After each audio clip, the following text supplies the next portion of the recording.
Hi అండి, ఎలా ఉన్నారు? నేను మీ అంగళమ్మాయిని. వంటలు చూసారా ఎట్లున్నాయో? తల్లులు పిల్లలు అన్నీ ఇక్కడే ఉన్నాయి. నేను వాటి కాళ్ళ దగ్గరకు కూడా రాలేదన్నమాట. ఇక్కడ ఎక్కడ చూసినా కానీ వంటలు తెగ కనిపిస్తుంటాయి. ఈవెన్ వీళ్ళు ఒకేషనల్గా ఏమైనా సెలబ్రేట్ చేసుకుంటున్నా కానీ, ఫెస్టివల్స్ కానీ, వాటన్నిటికీ డెకరేషన్స్ అప్పుడు కూడా వంట సింబల్సే కనిపిస్తుంటాయి అనమాట. నేను లాస్ట్ టైం రంజాన్ అప్పుడు వీడియో పోస్ట్ చేసిన దాంట్లో కూడా డెకరేషన్లో అలా ఉంది.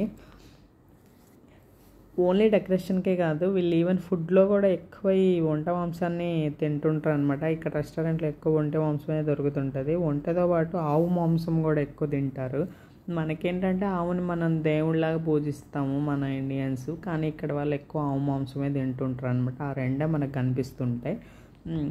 చికెన్ మటన్ అవి ఇవి కనిపిస్తుంటాయి కానీ తక్కువ, వాటితో పోలిస్తే తక్కువ మన ఇండియన్స్ తింటూ ఉంటారనమాట. కానీ నార్మల్గా అయితే ఎక్కువ దొరికేది మాత్రం ఆ రెండే.